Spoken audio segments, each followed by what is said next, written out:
gift is an English word. With the same spelling,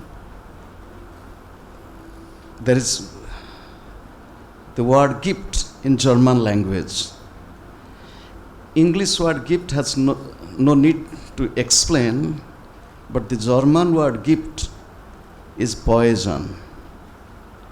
When I was in Europe, my first trip in the year 1994, in Austria, Germany, when I told this is a gift, they said, Swamiji, do you know what is the meaning of gift? I said, what? He said, it is poison. So surely we do not want to be poison to the world, we want to be a gift. When we came here, you offered us bunch of flowers. It is a token of gift. When you go to somebody's house or meet somebody, we might offer some gift. Gift can be a book, can be some nice articles or flower. Usually the gift is that which is beautiful. So when the theme of this year, why year? It should be theme of our life to be a gift. That means we should be beautiful. Now how we should be beautiful? To be more beautiful, should we have nice haircut? Should we have nice dress? No. To be beautiful, we need the transformation of the heart, transformation of the head, and action in the hand. If we cannot transform our heart and head, and if we cannot put this transformation into action, we cannot be a gift to the world. So we should be beautiful. So this evening when I look at you, I see beautiful smile on your face. So this smile makes us more beautiful.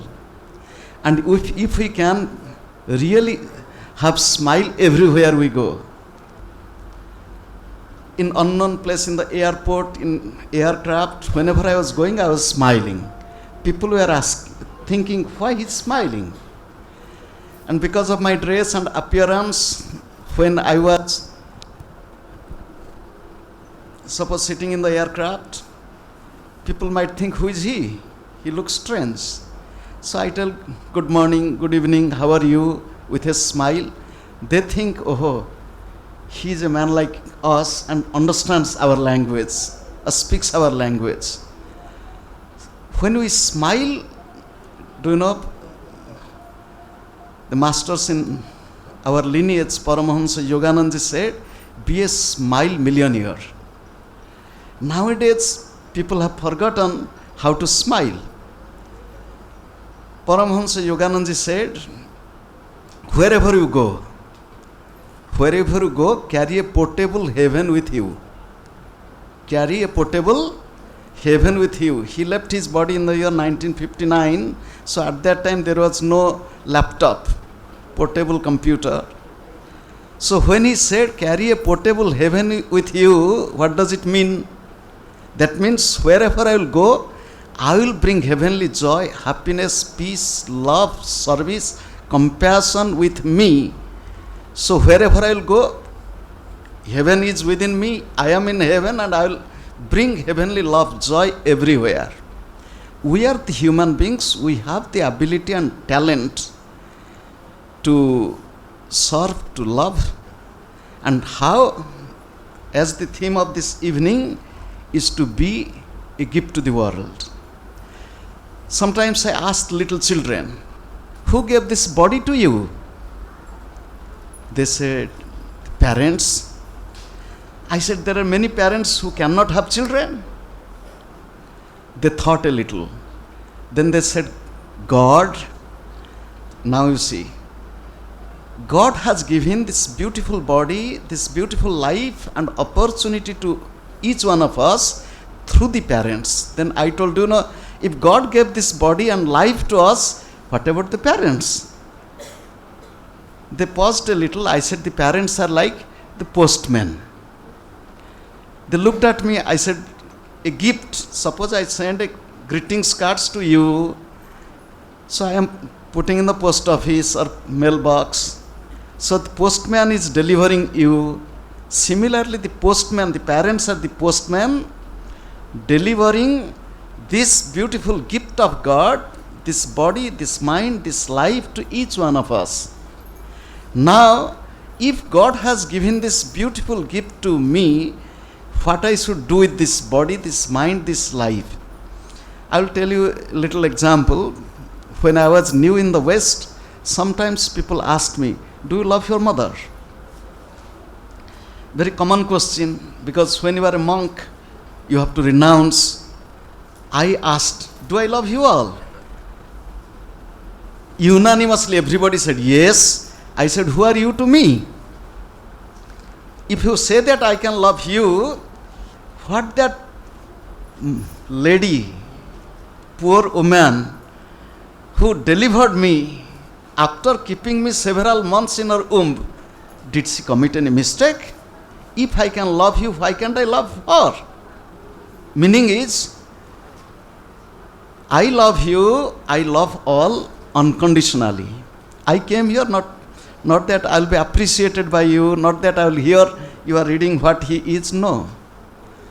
I just came to see you, to see your smile and to exchange my smile with you. This world is world of beauty, at the same time the world is suffering a lot. I will give a gloomy picture near you, the picture of suffering.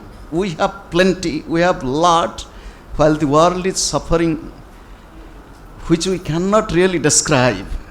You will tell how the world is suffering. I was a student of economics. I have studied demography, I have studied agriculture, I have studied economic development.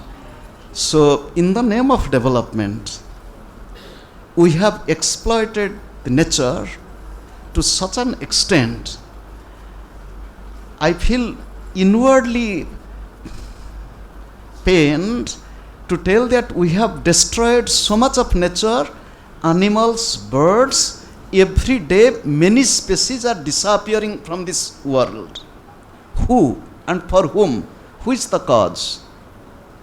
In the name of increasing agricultural productivity and going in a wrong direction, use of unnecessary use of excessive fertilizer and chemical, pesticide, insecticide, we have destroyed the atmosphere and ecology. At the same time, our own health. And not only that, once Gandhi, because people were talking of Gandhi, when one person came to Gandhi, the person had a turban, like Rajasthan people, and asked, Bapu, people use Gandhi cap, and you don't have a cap?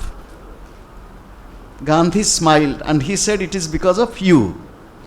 And the man was surprised, and he said, what did I do? He said, it is because of you. The turban which you have on your head, Rajasthan people, big turban, with that turban 50 caps could have been made. Meaning, few of us have so much of wealth, many of us are suffering. So when we want to be a gift to the world, how we can become the gift to the world? I have heard our Professor Mahanti, when he was telling that we are indebted. We are indebted to the society, we are indebted to the parents, we are indebted, he told, even tiny ant. Can we feel this? Can we share what we have? A joyful sharing. Professor Mahanti was talking of art of living. I am talking of art of giving. So we can give a lot. There was a miser man. He was walking in the forest. He fell down a ditch. When he fell down in the ditch was so deep, he was unable to come out of it. He was asking for help. A man was passing by, and The man looked at him and he saw the man is in the ditch. He wanted to lift him up. He said, "My friend, give me your hand." The man stood like this. And he thought, strange. He needs help. I am telling, give me your hand. He is not giving. So the man studied psychology, may not be philosophy like our Professor Mahanti. He said, "Give me your hand." Immediately, he was not taking. He said, "Take my hand." When he said, "Take my hand," he immediately grabbed his hand. Meaning, very few people know how to give, how much to give. We have many things to give. As I began my talk, we can give a smile. We can give few words. We can give many things we have. We can make a big list. We can give.